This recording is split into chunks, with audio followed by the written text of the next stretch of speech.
Start. ನಮಸ್ಕಾರ ಹೃದಯೇಶ್. ನಮಸ್ಕಾರ. ತಮ್ಮ ಹೆಸರು ಹೃದಯೇಶ್. ಹೃದಯೇಶ್. ಯಾವ ಊರು? ಮಸ್ನಿಕೆರೆ. ಯಾವ ತಾಲೂಕು ಬರ್ತಾರ? ಚನ್ನಗಿರಿ ತಾಲೂಕು ಹೋಗಿ. ಈಗ ನಿಮ್ದೇನ ತೋಟ? ಎಲ್ಲ ಚೆನ್ನಾಗಿದೆ. ಇದ್ಯಾಕೆ ಇದೊಂದು ಗಿಡದಲ್ಲಿ ಸೂಚಿಗೆ ಇದೆ? ಇದು ಗ್ರೀನ್ ಪ್ಲಾನೆಟ್ ಹಾಕಿ ಟೆಸ್ಟ್ ಹಾಕಿದ್ರಿಂದ ಚೆನ್ನಾಗಿದೆ. ಅದು ನಾರ್ಮಲ್ ಗೊಬ್ಬರ ಹಾಕಿರೋದ್ರಿಂದ ಅದು ಹಾಗೆ ಇದೆ. ಆದರೆ ಈಗ ಇದನ್ನ ನೋಡಿ ನಾವು ಇಡೀ ತೋಟಕ್ಕೆಲ್ಲ ಅಳವಡಿಸ್ಬೇಕು ಅಂತ ಯೋಜನೆ ಇದೆ. ಆ ಗ್ರೀನ್ ಪ್ಲಾನೆಟ್ ಬಯೋ ಪ್ರಾಡಕ್ಟ್ಸ್ ಅಂತ ಅದು ಹಾಕಿ ನಿಮಗೆ ಖುಷಿ ಕೊಟ್ಟಿದೆಯಾ? ಈಗ ಖುಷಿ ಕೊಟ್ಟಿದೆ. ನಾವು ಅದನ್ನು ಅಳವಡಿಸೋಕೆ ಹೋದ ವರ್ಷದಲ್ಲಿ ಟ್ರೈ ಮಾಡಿದ್ವಿ. ಆರ್ಥಿಕ ಮುಖದಿಂದ ಬಿಟ್ಟು ವರ್ಷಕ್ಕೆ ಟ್ರೈ ಹಾಕ್ಬೇಕು ಅಂತಿದೆ.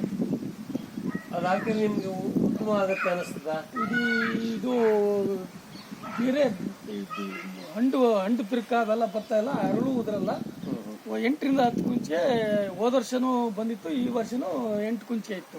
ಒಂದೇ ಗಿಡಕ್ಕೆ ಹಾಕಿದಿರಲ್ಲ ತಾವು? ಒಂದೇ ಗಿಡ. ಅಂದ್ರೆ ನೀವು ನೋಡೋಣ ಅಂತ ನಾವು ಅನುಮಾನ ಬಂದು ಟೆಸ್ಟ್ ಮಾಡ್ಬೇಕು ಅಂತ ಹಾಕಿದ್ವಿ. ಈ ವರ್ಷ ಅಳವಡಿಸಿರ್ತೀವಿ. ಹೌದಾ? ಈಗ ಪರೀಕ್ಷೆ ಮಾಡೋಕ್ಕೋಸ್ಕರ ಒಂದು ಗಿಡ ಪರೀಕ್ಷೆ ಮಾಡೋಕ್ಕೋಸ್ಕರ ನೋಡೋಣ. ಎಷ್ಟು ಗೊನೆ ಬಂದಿತ್ತು ಇವ್ರೆ ಹೃದಯೇಶ್ ಅವ್ರೆ? ಹೋದ ವರ್ಷ 10 ಗೊನೆ ಬಂದಿತ್ತು, ಈ ವರ್ಷ 8 ಗೊನೆ ಇದೆ. 8 ಗೊನೆ ಇದೆ. ಇಳುವರಿ ಚೆನ್ನಾಗಿ ಆಗಿದೆ ಅನ್ಸುತ್ತಲ್ಲ? ತೂಕ ಬರುತ್ತೆ, ಹರಳು ಬೀಳಲ್ಲ, ಕಾಯಿ ಹೊಡೆಯೋದಿಲ್ಲ. ಕಾಯಿ ಹಣ್ಣು ಬಿಟ್ಟು ಬಿರ್ಕ ಅಂತೀವಲ್ಲ ಅದು ಬರಲ್ಲ, ಚೆನ್ನಾಗಿ ಬರುತ್ತೆ. ಬೇರೆವೆಲ್ಲ ಇನ್ನು ಒಳಗಿರೋವೆಲ್ಲ ಬಿಟ್ಟು ಬಿರ್ಕ ಜಾಸ್ತಿ ಇದೆ. ಇದರಲ್ಲಿ ಎಷ್ಟೇ ಕುಚ್ಚಿಗೆ ಬಿಟ್ಟರು ಬಿಟ್ಟು ಬಿರ್ಕ ಇಲ್ಲ.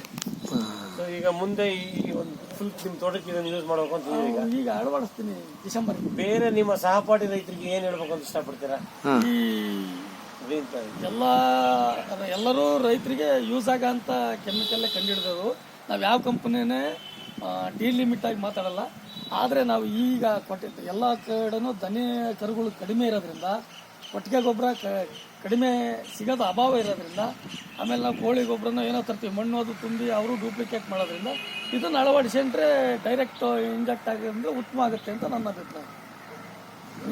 ನೇರವಾಗಿ ಗಿಡಕ್ಕೆ ಪೌಷ್ಟಿಕಾಂಶಗಳನ್ನ ಕೊಟ್ಟ. ಈ ವರ್ಷ ನಿಮ್ಮ ಒಂದು ಗಿಡದಲ್ಲಿ ಅನುಭವ ಆಗಿ ಈ ವರ್ಷ ಪೂರ್ತಿ ನಿಮ್ಮ ತೋಟಕ್ಕೆಲ್ಲ ಯೂಸ್ ಮಾಡ್ತೀರಾ? ಇದನ್ನ ಧೈರ್ಯವಾಗಿ ಹೇಳ್ಬೋದಲ್ಲ ಇವ್ರೆ? ಧೈರ್ಯವಾಗಿ ನಾನು ಎಲ್ಲಿ ನಿಲ್ಸಿದ್ರು ನಾನೇ ಹೇಳ್ತೀನಿ. ಕೇಳ್ತಾರೆ ಬಹಳ ಜನ ಇದೇನು ಒಂದ್ ಗಿಡ ಹೀಗಿದೆ, ಈ ಗಿಡ ಇದಕ್ಕೂ ವ್ಯತ್ಯಾಸ ಅನ್ನೋದು ಬಹಳ ಜನ ಕೇಳಿದ್ದಾರೆ. ಅದಕ್ಕೆ ನಾನು ಹೇಳಿದ್ದೀನಿ. ಓಕೆ. ಧನ್ಯವಾದಗಳು. ಧನ್ಯವಾದಗಳು.